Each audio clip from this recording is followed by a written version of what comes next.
Let's get going. Oh, Yes, thank you everybody for joining us on the third episode of our series called Think Like a Global Investor. Just to get all the logistics issues out of the way first, uh, any content from this webinar is not to be construed as investment advice. This is all meant for informational purposes only. So that's our disclaimer, both from Mr. Gopkumar and my end. And if any questions that you have, please post them in the Q&A section. That helps me keep it streamlined when we get to the Q&A part. So what we'll do is we'll go through a few questions that I have from my end for Mr. Gopkumar, and then we can open it up to questions that you might have. And so please post them in the Q&A section. And let's get to it then. So, introducing our guest today. So, we have Mr. Gopkumar. And I mean, his career has been long and illustrious. I'll go through the introduction. He's the chief architect of Access Securities growth and innovation strategies. So he's the current MD and CEO at Access Securities and is responsible for delivering exceptional transformation and outstanding customer experience across India. He is very much recognized as a thought leader in the stockbroking ecosystem. His strategic vision and technology driven solutions have given groundbreaking direction to Access Securities across their functional divisions. And with a relentless focus on customer experience, Mr. Gopkumar has always believed in nurturing and mentoring teams and promoting a creative and innovative culture. And that is something that we ourselves have seen through our partnership lost. with Access Securities. Yeah. And he's been associated with leading names in the financial sector, so the likes of Reliance Group and Kotak Group. His strategy to leverage technology for augmenting online retail participation from tier 2 and tier 3 cities has played a crucial role in strengthening the overall brokerage ecosystem in India. And apart from his corporate avatar, Mr. Gopkumar is an avid reader, fitness enthusiast, and a passionate marathoner. Actually, that's something that I've always wanted to become. He's participated in many long distance running events over the years. So, thanks, Mr. Gopkumar. Thank you for taking time out to speak with us on a weekday Too evening. much of a generous introduction. Too much of generous introduction. Thank you so much. It's all things that definitely are meant to be introduced. So thanks for taking time out to speak with us and all our guests from Vested and beyond on our series here today. To kick things off, so I have a few questions from my end. They range from just generally your experience in your previous career, your thoughts on what's happening currently in India, and then of course on global investing, since that's the topic that we want to cover. I think there is feedback that my voice is echoing. Is that happening on your end as well? I don't think so on my side. Okay, then that's fine. Then I'll just continue. If it echoes, then yes, please let me know. I'll figure out a solution. Cool. So jumping into some things that I wanted to know from you. I mean, you've had a long and illustrious career from Kotak Securities to from Kotak Bank, in fact, to Reliance Securities and now to Access Securities. What have the different stages in your career been? And if you could share some learnings from each of these different stages, that would be super insightful for us. Okay, I think I need to talk around 25 years of history. I think that will take more than 1 hour of my discussion.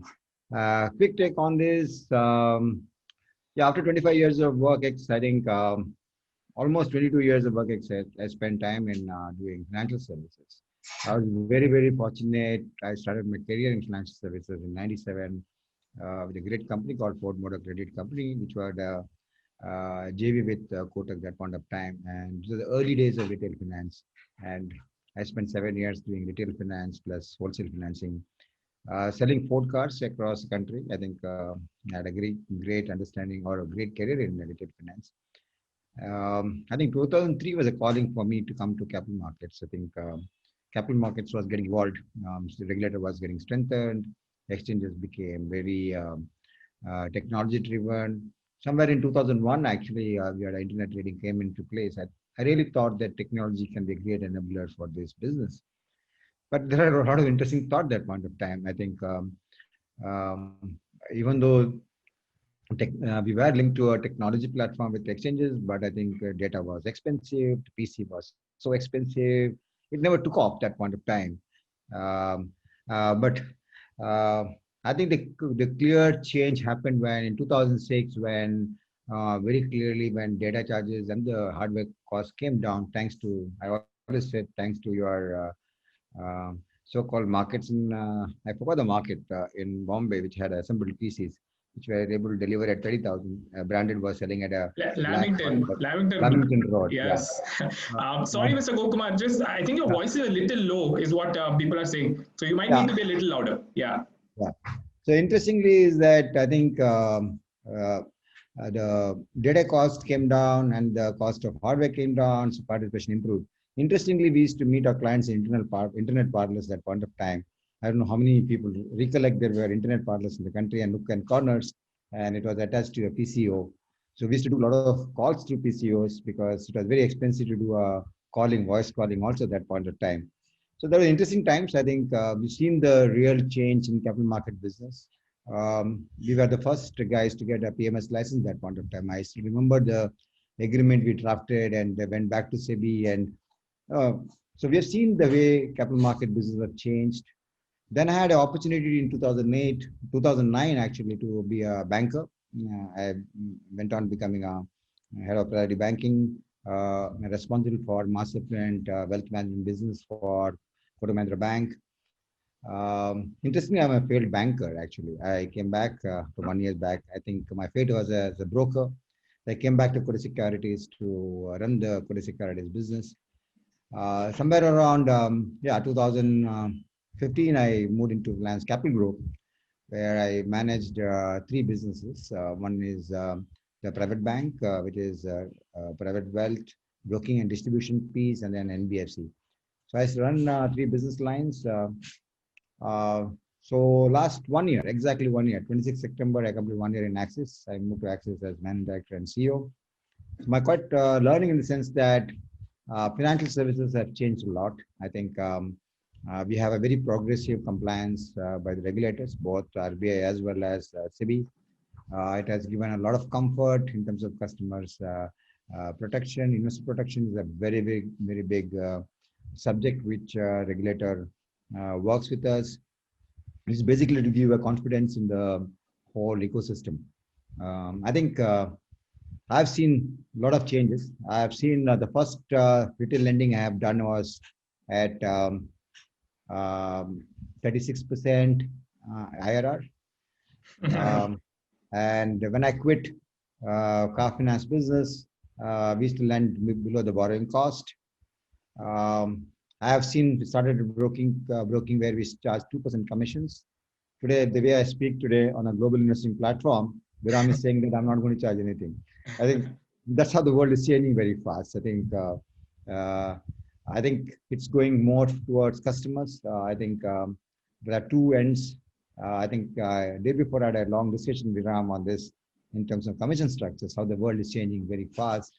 I think one end there is a customer, another end there is a salesman. I call it a banker or a broker trying to sell something in every point of time. I think more important is that regulators bringing together client and the intermediary interest together and saying, look here, you can't charge more than this. So I think it's getting more of saying that you have to advise customers right products at right asset asset classes and also on the risk appetite side. I think we are moving more of product suitability. I think India is moving quickly on that thing. I think we have seen a lot of changes recently on these regulations. I think a lot of changes. I think my white hair, gray hair, whatever you can call it, is speaks about it. Yeah, I can imagine, and especially during COVID periods uh, when you had to kind of change all your systems in a remote distributed workforce must be quite challenging. We'll get to kind of a follow up on the regulatory piece of things later in the conversation.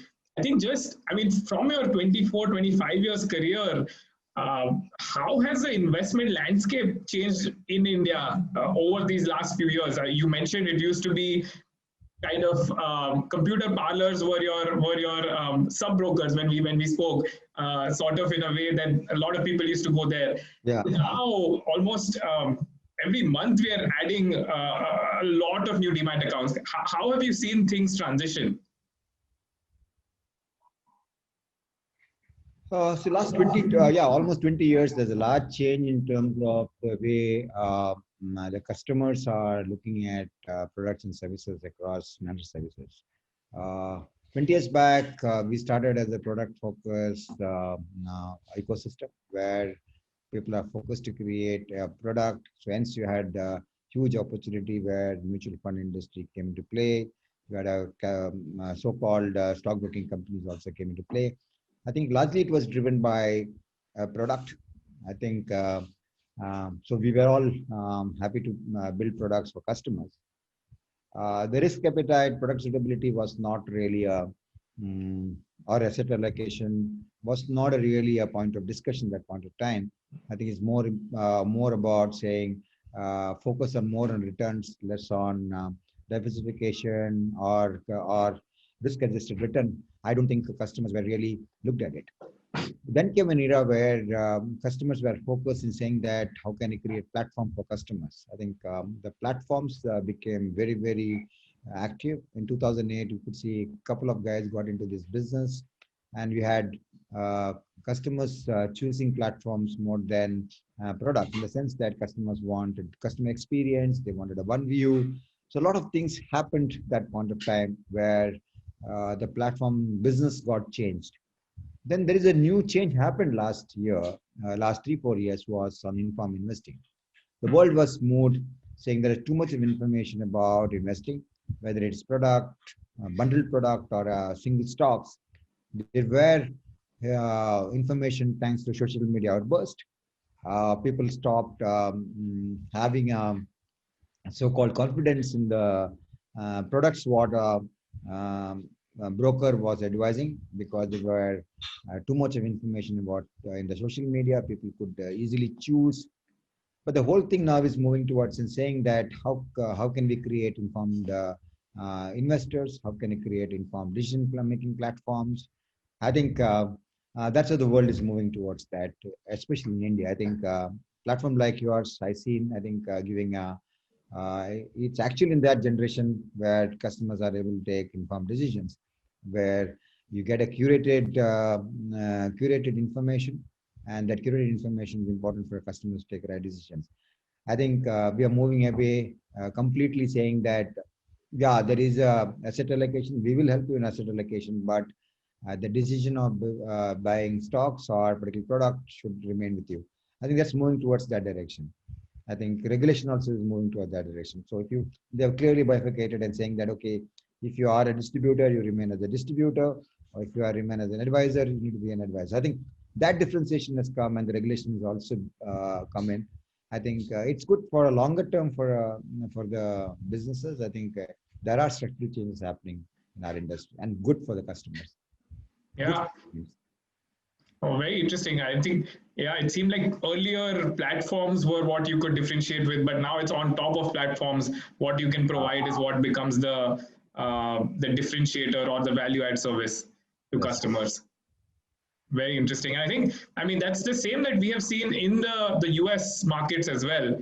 As essentially, I mean, there all the large brokers have gone to zero commission, and how they're differentiating themselves is what they can offer on top of the platform, and sort of what kind of advisory or value add services that they can offer on top of the platform. So similar trends, I think, across the world in terms of investing. Yeah, I think across, I think we have seen even in US markets, especially when you look at markets of like China and Japan, where there's a large participation of citizens, large population participating on the capital market business. We've seen this platform, which are very clearly getting into informed investing ecosystem. I think that's going to change because so much of social media, there's so much information available.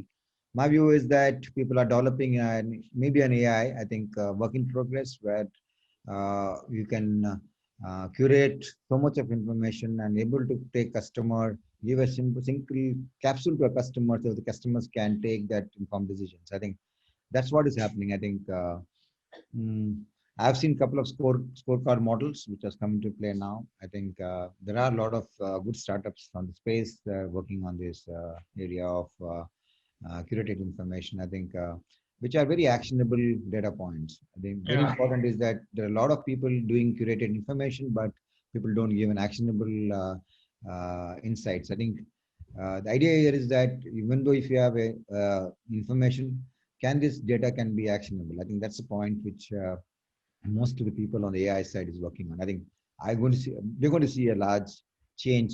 Maybe next year, same time, maybe next 5 years, same time, we can have a discussion and see your Yeah. discussion will be quite different than what we are doing today. You will never ask about the first question. You will straight away get into the question saying that which are the great AI companies in India and or across the globe, and what are you guys doing about it? I think Yeah. uh, so for example, we are working on a couple of AIs in our mobile applications, which are slotted to come in somewhere in March, where execution AIs have been done on that.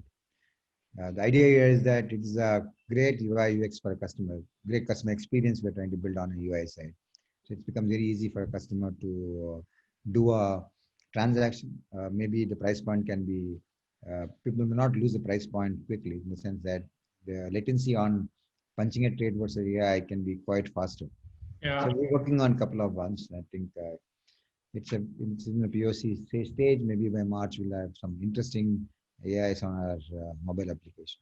That's exciting to hear. I think just the forward thinking and acknowledging that technology and AI is going to artificial intelligence is going to play a Yeah, role yeah, already is something that is refreshing and very new to good to hear. So that's exciting. I think just as a bank broker, sort of how do you position yourself in this fast moving ecosystem of technology? yeah. We have very competitive landscape. I think brokerage industry, especially retail side, is completely competitive. I think when we started in 2003, it was 3, 4 organized player. Today you have two sets. You have an organized, you have an unorganized markets, and you have great institutions part of it. So the industry is clearly defined into three categories now. One is the bank-led brokers. Second is your traditional standalone brokers, and you have third, which is a discount broker. I think this is the three ecosystem we work, and we see clearly stress on the traditional brokers because if you look at any ecosystem and somebody becomes the center of the both price point wars, the center one actually gets squeezed out. I think it has been well researched across the globe saying that you can't be in the center. I think the traditional brokers are finding new business models to keep them stay alive. Having said that, your question on a bank broker is very interesting. I think all bank brokers have a purpose to exist. I think it is very clear purpose is written. I'm a very great supporter of single statement that every organization has to have a purpose. As a bank broker, I think all the bank brokers have a purpose. It is very clearly stated that we are there because we want to service the bank customers. I think that is very important. Having said that, obviously we look at customers outside bank ecosystem, but I think primary objective of existence is because we are led by a bank, and uh, whatever we do outside bank is an extension of our credibility as a subsidiary of a large bank. So that's how we believe. So when you have this purpose, we're very clear that we want to create value for our customers. It is not very short-term objectives as a typical broker. We want customer to be profitable. We want them to take decisions. We want to help them to build portfolios. So in that sense, we are very full service brokerage company. I think we will never be a discount broker because being a discount broker, then I'm focusing more on short term where I'm exposing customers to do features and options. And most of the Indian customers don't understand features and options. So our objective is to make sure that it's a product approach for a bank customer so that you have share of the wallet, and customer need not go to another bank or another broker to avail broker services. I think it's clearly defined the way we want to do. And obviously, with a brand like Axis, we are able to give a better customer experience to customer. So I think we're building all these touch points across. I think work in progress. So we have a large transformation happening. One of the areas we were working was how do we look at our bank customers have an opportunity where how they can make LRS payments. That's what we were looked at Wested, and we actually have a partnership with you, a referral partnership model with you. It was from clearly saying that how can we give global investing as an opportunity or a platform for our customers. So this is how we look at from a full service brokerage. For example, we are also coming out with a debt market platform. It's the first time in the history of capital markets where India will have first retail debt market platform. And this, I think it was never had in India. It was always a wholesale debt market. So we are building products which are makes a lot of sense for our customers. I think our focus is to create experience, and we are truly in the sense that we work with the bank as one Axis. I think that's why we try to build our brokerage business. So long way to go for us. It's a great brand, great institution. So we're trying to build the institution and build a large legacy of this company. I think.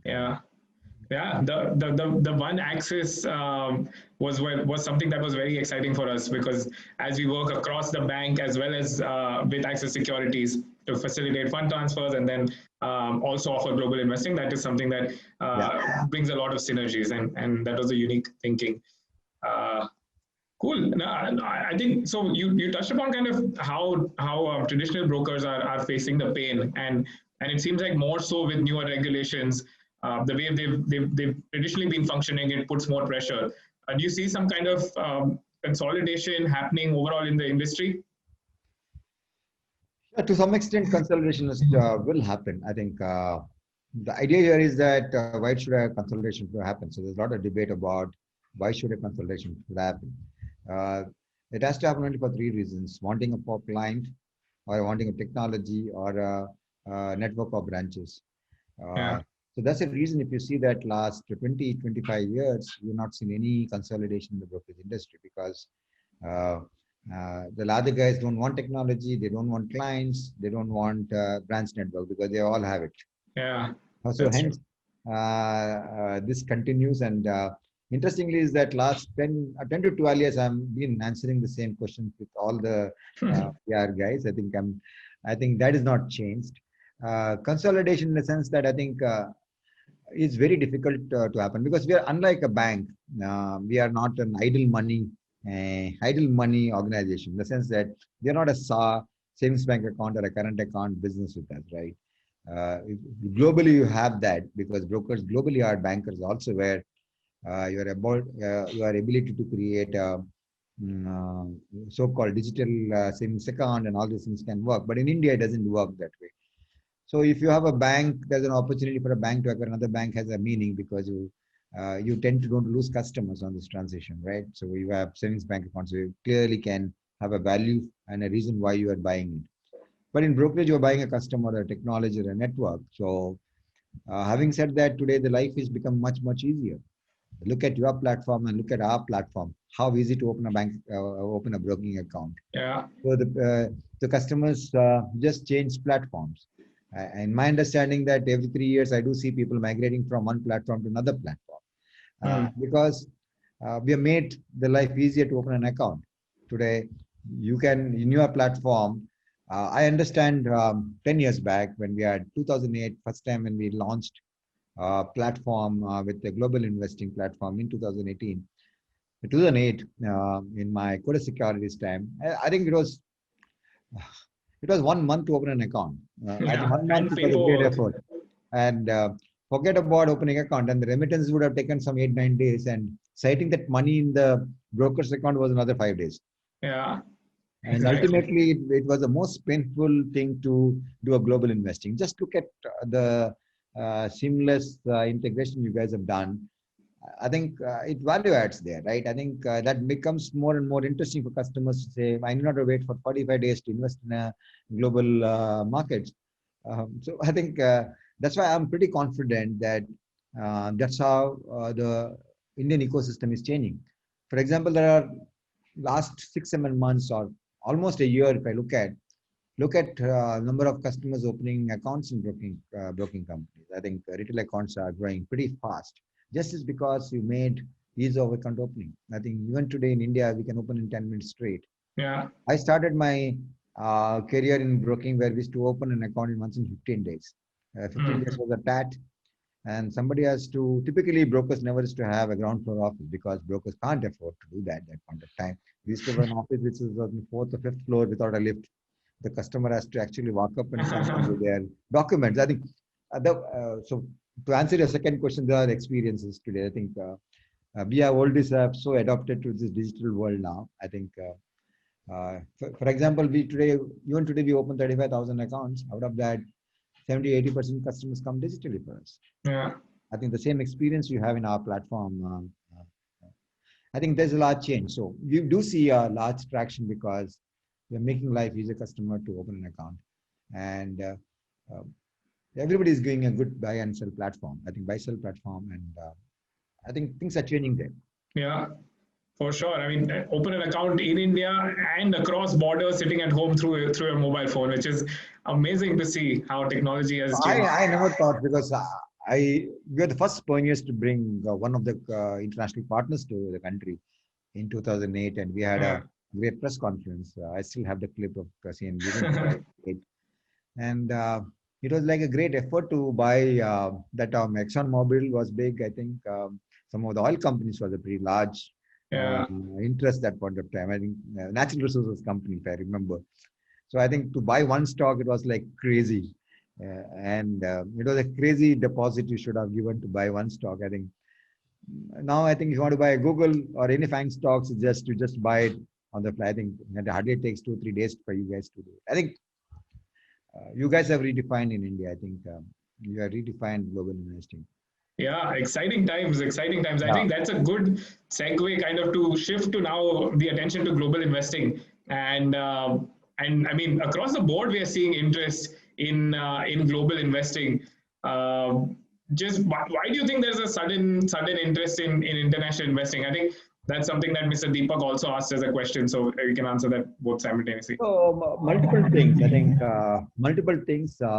One is very clearly there is a democratization of information across the globe. I think people are now pretty globalized, and people want to look at and saying that why can't I look at high growth stocks across U.S. markets, especially the FANG and most of these 5 or 6 stocks, typical so-called intelligence says that if you're using the product, why can't you buy that? I think out of 4 or 5 stocks, at least 50 or 60% of the stocks, we use it on a daily basis, whether Yeah, it's Google or Facebook.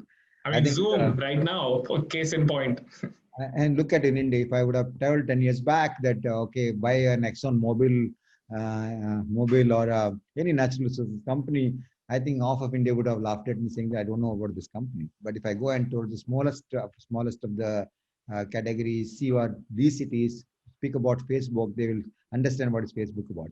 So one is democratization of information. It's very, very clear. I think people are aspirationally saying that why can't I buy the stock? And they've seen the markets doing well on the technology side. I think global investing, look at global markets also. I think largely, if you look at traditional companies, have taken a back seat, and you have seen good amount of valuation coming for market cap building on terms of technology stocks across. I think that has happened. I think that's level of interest. Second is very clearly from the diversification. I think people want to look at how can I use this LRS opportunity, which India has given a platform yet for investing. For multiple reasons, I think people want to use the liberalized remittance scheme. One is very clearly from saying that can I have some money there so that I can use that money for future education or any future plans. So that is very clear. That happened, I think 4 years back. There's a lot of interest on that side. Now, looking at the interest rate scenario there, people are making 1.5%. People are saying that why can't I use this money on looking at building a good portfolio globally. I think that is where there are a lot of interest has happened. And obviously, third, which me and Viram been talking about since last 20 minutes, was ease of investing. I think one is it has become borderless. It is as easy as investing in Indian markets. So people don't are not really differentiating between a stock, which is called Bajaj Finance, versus any of the tech companies based off US, right? I think people are looking at these two companies similar. So there are a lot of opportunities. I think the only problem was that only the advisory is a bigger issue. I think today Vested has some level of advisory. You have some baskets which will help you to invest. But these are the large reasons why suddenly there is interest now. I think, and you also have elections coming up in US now. I think Yeah. wait and watch, and you have dollar also moving crazily up and down. I think we see an opportunity that, for example, if you look at globally, US also is growing economy. I think it really reflects, and great tech companies are getting listed, and there are a lot of companies are also on the pipeline of listing. That is also happening. So I think Yeah. you get huge opportunity of stocks. In India, if you look at, we have around 4,500 stocks listed, but it doesn't really reflect complete GDP. Yeah. And complete GDP, and I think US markets gives you a large opportunity to pick and choose on a larger sectors. Yeah, no, especially emerging sectors like you mentioned, artificial intelligence.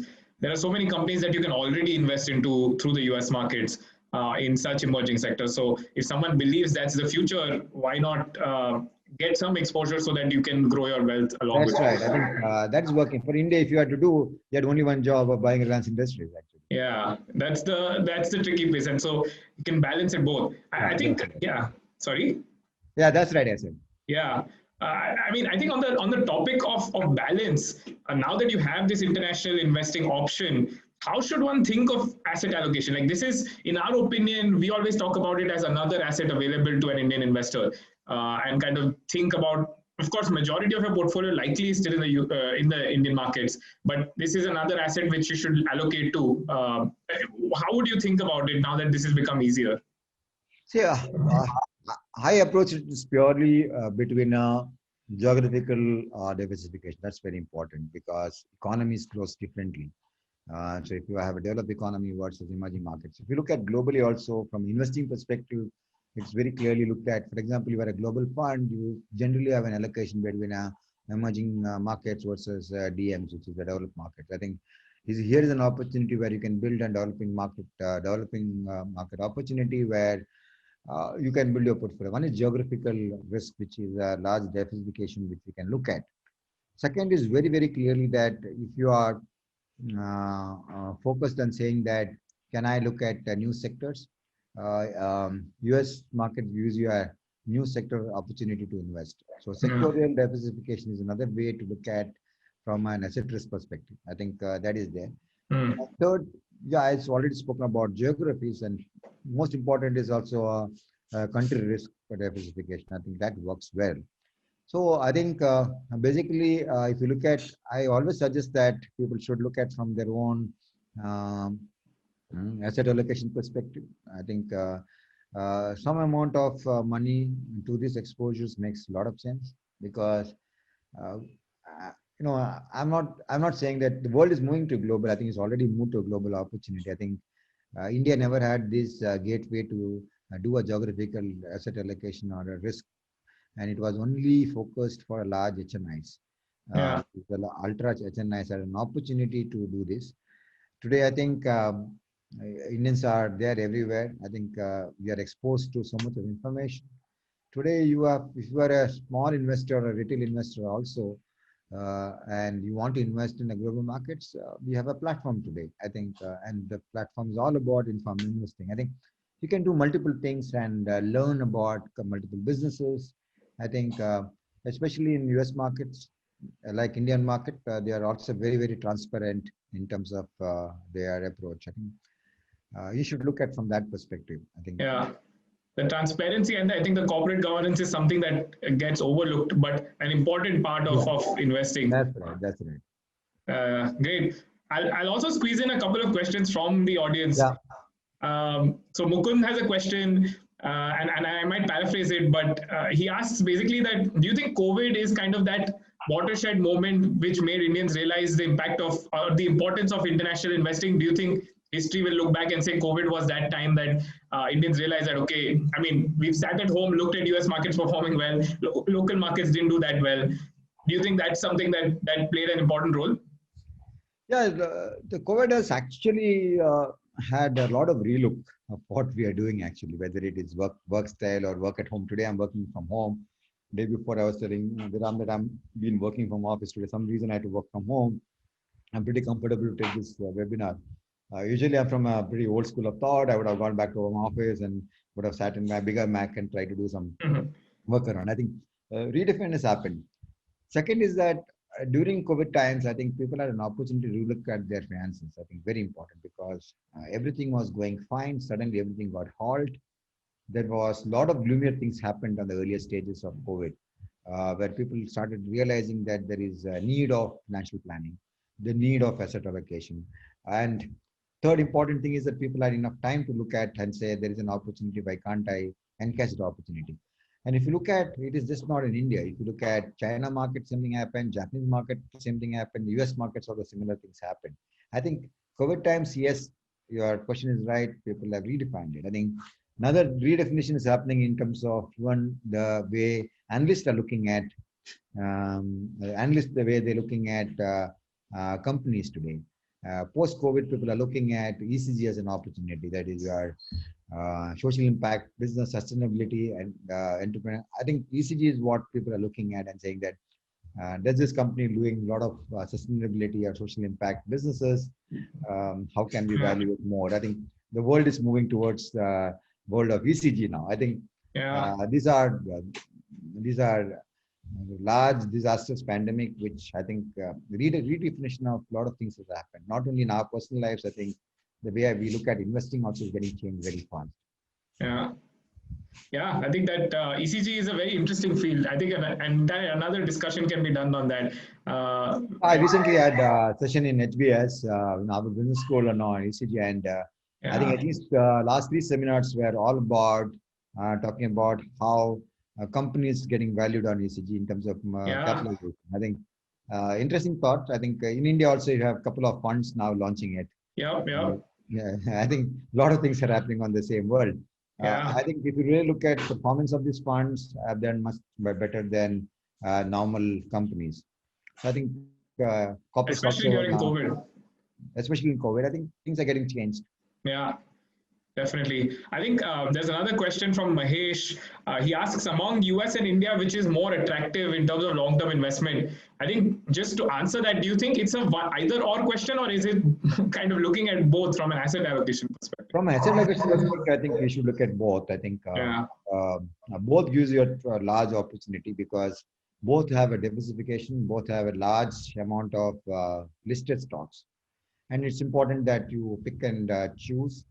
And obviously, platforms like us, both vested and domestic platform of our Axis, will be able to help you to build portfolios. I think that is very important. I think more important is that I want everybody to look at the portfolios, learn something and invest. I think you should not just go by, say, I'm the great follower of informed investing. I think last 5-6 years, I've been writing about informed investing. I think it's actually, if you really, when I looked at from a 97 perspective, I've started my career in 97 in finance services, where transparency was the biggest problem. Today, there is so much information available today. I think we can take a very, very informed decisions, and you should ensure that the asset allocation has to be a very prime. I think there is no answer saying that I will just all put my money in US equities. Answer is no. I think you should be able to do both together and stick on to your asset allocation. Now, that makes a lot of sense.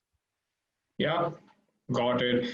There are some questions on the cost of remittance and the process and whether that will be improved. I think I can answer on Mr. Gopkumar's Yeah, behalf, saying yeah, that's a work in progress, something that we recognize definitely as a barrier to getting started, and we're working with, in fact, the entire One Axis team to improve that.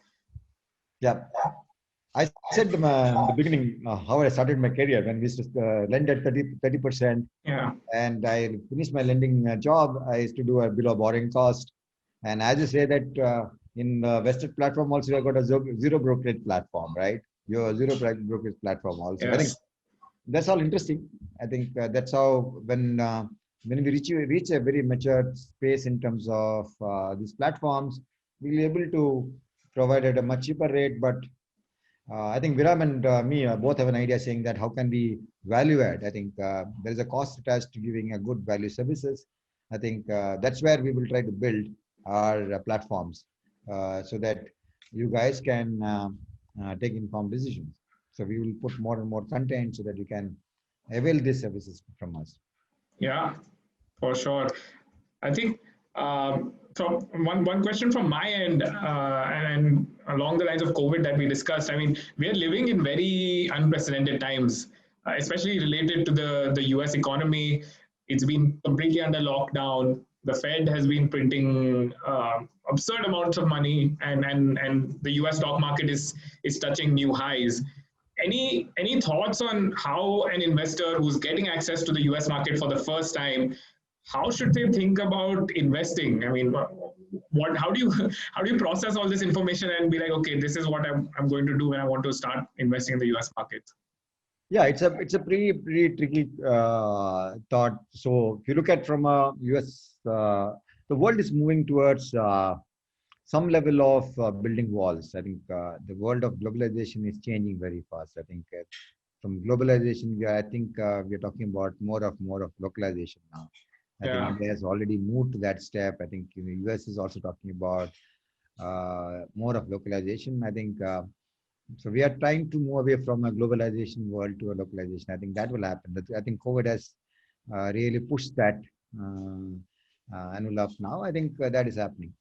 Having said that, I think US investing, I think my belief is that stick on to the fundamentals.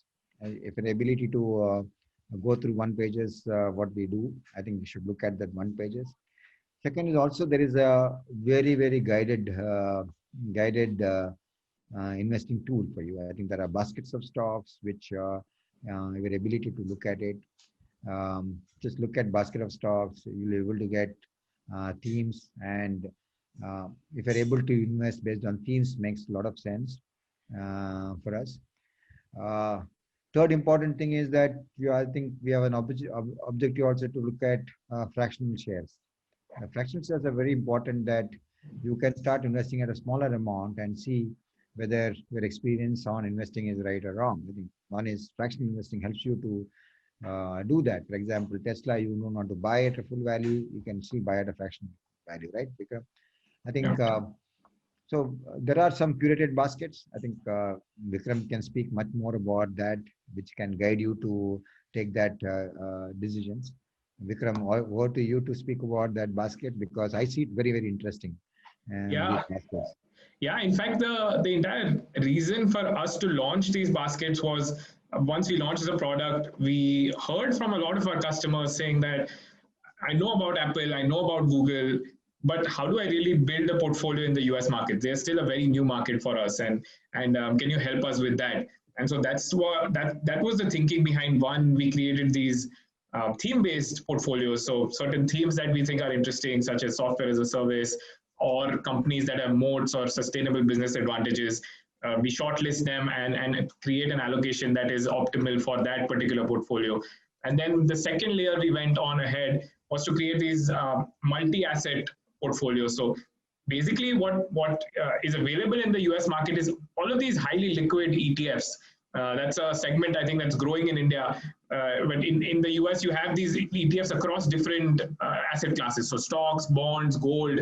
And so using those ETFs, we wanted to create different asset class portfolios that, okay, if somebody is getting started in the US market, you're investing, say, $5,000, you can just put your money in according to your risk profile in one of those asset classes or one of those portfolios. And and get your journey started. I think the key is to get started, and then over time you can keep building those portfolios. So that's what our thinking has been. And in terms of just thinking about the times we are in, long term, what we recommend is always just, as Mr. Gopkumar talked about, is geographic diversification. That's a theme that's always going to stay. And so to get started, and you have these ETFs that are available, rather than picking particular companies, you can invest into an ETF which is very low cost. You can get started, or these portfolio baskets, so that somebody can get their journey going. So I think that's my 2 cents on that. Yeah, I think the most important, I think you touch upon on the passive investing side. I think ETFs plays a large opportunity. I think in India we don't have such a large ETF market, which is very passive. We are just last 5-6 years we've seen some traction, but the traction is largely based on PF people putting money on the Provident Fund, and EPOs putting out large HNIs putting money on this. So ETFs plays a larger role. I think we give a fantastic platform for ETFs. I think it's a low cost passive investing. So it's a great platform. I think you need to make sure that you find a balance between an active investing and the passive investing. I think active investing, you still have an opportunity to buy baskets of stocks, and you have in ETFs, which can, if you look at, you can look at ETFs. And ETFs also actually represents larger baskets, especially in the US markets, right? You can buy tech ETFs, and these are much cheaper.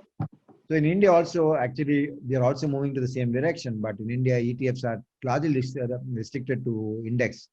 Yeah. Whether it is a bank or a gold ETFs and all these things. We still have not come with a tech ETF because there's no depth in our indexes as of now. So we still have to, but we still have small baskets available in our access. For domestic also, you have baskets. If you really think that you don't want to invest on researching a stock, or want to just go and pick up a particular basket because you're confident about the theme. So interestingly is that 4-5 years back, when the Make in India program started, so we had a Make in India basket. I just wanted to people understand this is how the baskets are done. So a lot of themes. One of the themes what Viran spoke about is sustainability. I think there is a huge opportunity of companies in that sector and the space. I think that's what you should look at. Yeah. I think over a couple of years we'll also get evolved, because as of now, Viram team is trying to build that advisory platform.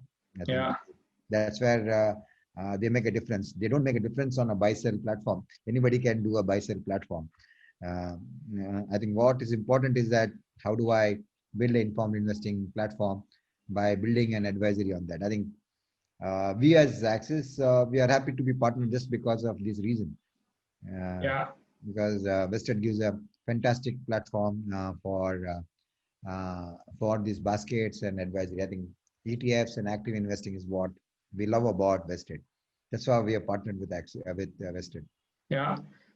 And one more question from the audience we have is, do you think the next decade is of millennials, where millennials opening up brokerage accounts, I mean, across India and the US? Do you think it's the millennials that are going to drive growth? Yes, we have seen the large change.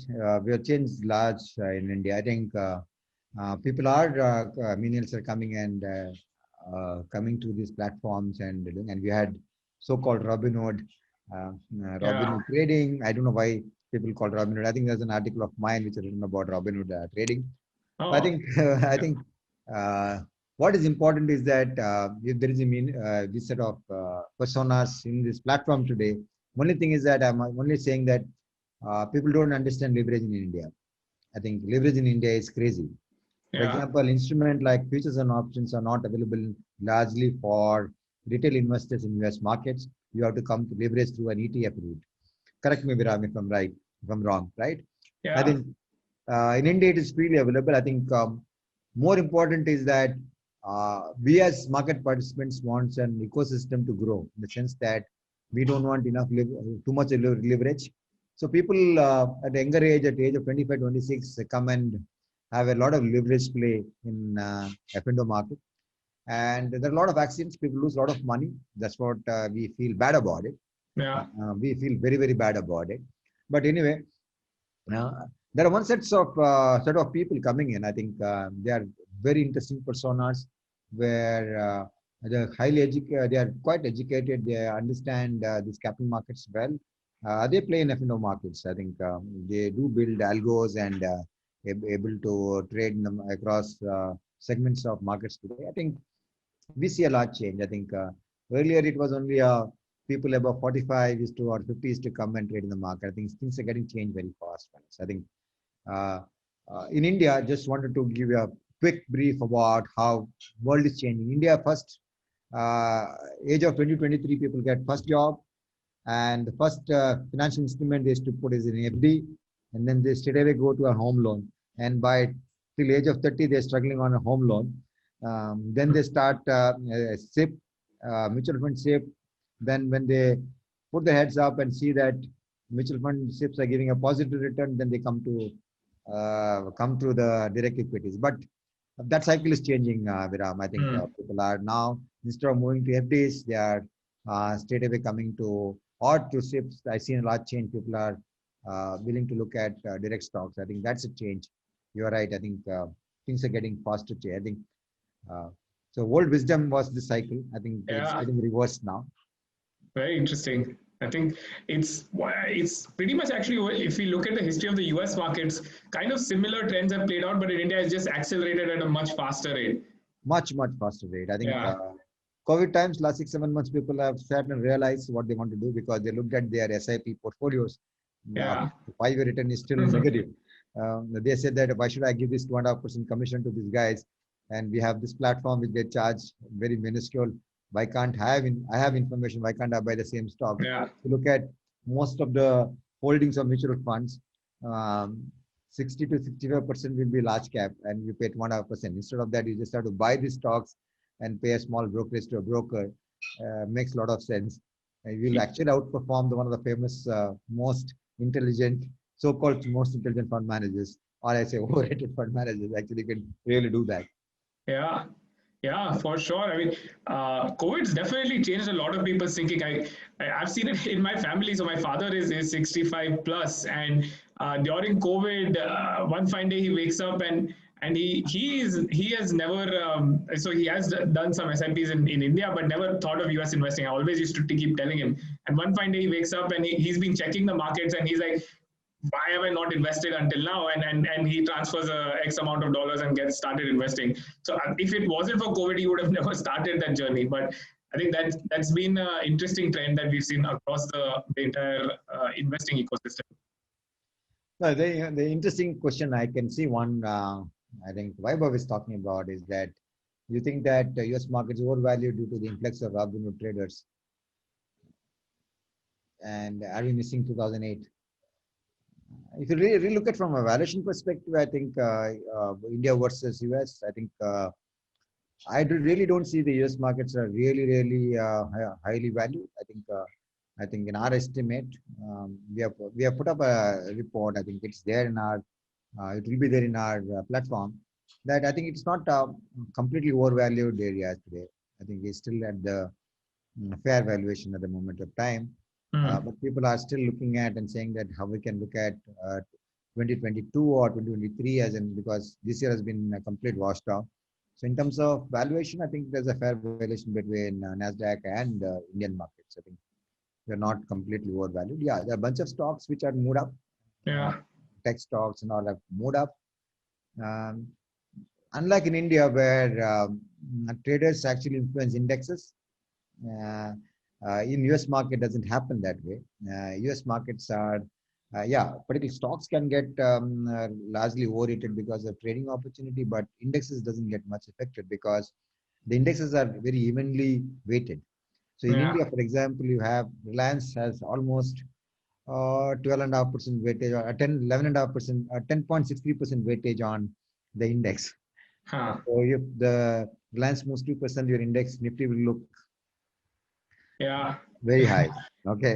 So if you look at minus Nifty today, you are 1,000 points, you can minus straight away from the present index. And you can see what level of index we are.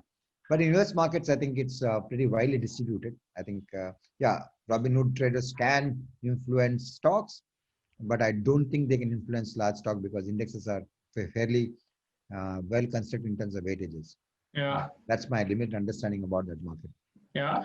Yeah. In fact, they're moving towards, as these tech companies become larger and larger, there is a certain argument to be made that they are moving towards this over reliance on these huge giants. But over time, I guess, is something Hope we have to. I've answered this because that was very interesting question because this is a question which I love and I myself was writing about this Robinhood traders in one of the pink papers. So I think it was interesting to answer this question. Nice. I think I have one last question from my end. We are pretty much at time. We have the last 5 minutes or so. Yeah. Just from somebody who's looking at wanting to invest internationally, there are few options available. There are of course funds of funds that are available versus the direct solution that we have launched. Any sort of thought process on how someone should look at picking either one of the two? So India gives 2 or 3 opportunities. One is if you look from a global investing perspective, I think one is that you can get into a funds route where fund houses has an opportunity to do. They will collect money from you and they will invest fund of funds. What is important to look at is that the track record is important. All the funds track record is important. I think that is the least of my concern. But you also need to look at from a returns and taxation perspective. I think they will be considered as a debt funds. I think we need to really look at and say whether the fund of funds fall on the equity category or not. I have a understanding that it falls on a different tax bracket. I think one is that. Third is on the cost side. I think you are going to pay a huge amount of cost in terms of you will have 2 levels of cost. One is a fund cost, and you will have a cost of managing that fund of funds by the Indian entity. So I think there is a cost structure is very important to look at. So it can become more expensive. So you have a choice saying that okay, I don't have an expertise completely. I don't want to waste time picking stocks. I don't want to go to Viram's platform, Vested platform, and spend some time. I just wanted to cut a check and somebody can manage it. That's the risk appetite. I think fund of funds can be a right route to do it, but there are pluses and minuses. So if you are looking at saying that okay, I have an opportunity, I don't have some time. I think the platforms of global investing, which we have built, has gives an opportunity to invest directly. It's very cost efficient. It's very cost efficient compared to anybody. It also has compared to your fund of funds.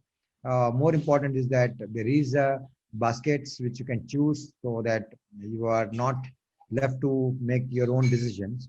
You got an assisted decision model there, so you can just pick up there, and you can also look at and say, yeah, if you are, you also get a thrill of investing out yourself. I think that thrill you don't get in funds of funds. Yeah. I think so. There are multiple things. I think you need to. I'm leaving to you guys to decide. But I think if you have fairly good time in your hand and you want to get a first-hand experience of building it, I think it's a great opportunity to do it. And if you look at track records, fund of funds, there are a couple of guys. Some people have done well on global investing funds. You would have read about it. I don't want to name the fund houses, but yes. So there is nothing called, either or. You just have to decide which is the right one for you based on risk appetite and your ability to spend time and research and do it. Yeah. So there is no F-turn bits, Ram. I think I'm very clear about it. Correct. Yeah, I agree. I mean, on certain levels, it's the same as you decide between a mutual fund versus direct investing in the local markets as well, right? In the end, it's up to the investor's preference. Great. I think that covers pretty much everything we wanted to. There are a lot of questions relating to Indian stocks. A few things I can't speak on stocks, but we do have a couple of webinars in Access platform. I think if you can come and attend that, you will be able to answer, or just write to us if you want some feedbacks in our customer service number. We'll be happy to reply back to you guys. Awesome. Yes, please. So that's an open invitation from Mr. Gopkumar. If any questions, then please. Yeah, I love questions. I'm happy to. I'm looking at a couple of ones because I've always believed on democratizing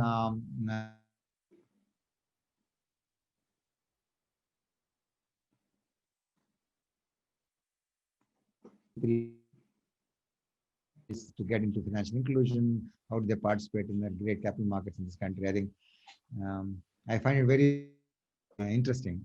So I do spend, so whenever you speak about it, I think when I get some questions, I know one of the biggest changes happened in India was the digital platforms today. I think we were able to reach, for example, Northeast, we never used to have branches, and we started getting customers from Northeast. And these are sort of some customers from Northeast once wrote to me, and I was able to answer it. And it was impossible for us for 20, 25 years back. When I see in the digital platform, a lot of questions regarding consumption theme, I saw some Mukund speaking about it, Mukund Pawar speaking about it. You can write about to us, and we will certainly be right back to you. Obviously, our whole philosophy behind tying with Vested, tying and being a part of the large bank, our object is always to build financial literacy and help you guys to take informed decisions. I think we'll be happy to listen from you or take more questions from you. Awesome. Yes, please. Thank you. Thank you for addressing that. Some questions which I might have missed, if it's on the Indian markets, please, you can direct it to Axis Securities team. And if anything on Vested, there are some questions that I missed. I know I saw it. You can email me at viram@vestedfinance.co, or just reach out to help@vestedfinance.co. We'll be able to help you out with that. Yeah. And just go to Axis Direct site. You will get some emails of us. You can write to them, and perfect. Certainly there we go. Yeah. Okay. Awesome. Great. Thanks. And thank you. Yeah, thank you, Mr. Gopal. Thank you for taking time. It was a great conversation. Likewise, thank you so yes. Much. Thank you. Thanks for the insights, and thanks everybody for taking time out as well. Thank you. Yes, take care and stay safe. Thank you. Yeah.